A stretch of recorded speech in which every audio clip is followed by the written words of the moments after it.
Hello दोस्तों, कैसे हैं आप लोग। Welcome back to my channel.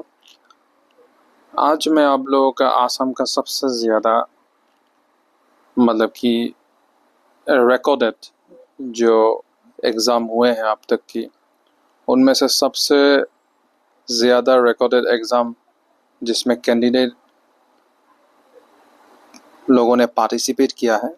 Previous year के जो ADRE 2.0 था, आसाम डायरेक्ट रिक्रूटमेंट का जो ADRE 2.0 था, उसमें रिकॉर्ड किया था आसाम में करीब करीब 11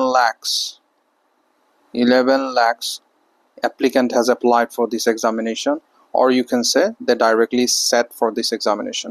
Alright, তো এবাৰ আকৌ আহিছে মানে ADRE 3.0। এতিয়া মানে এক্সামটো কেতিয়া হ'ব এইটো আমি নাজানো, বুজিছে। অফিচিয়েল নটিফিকেশ্যনটো এতিয়ালৈকে নাই অহা, বাট পচিবিলিটি আছিলে যে অক্টোবৰ আৰু নৱেম্বৰ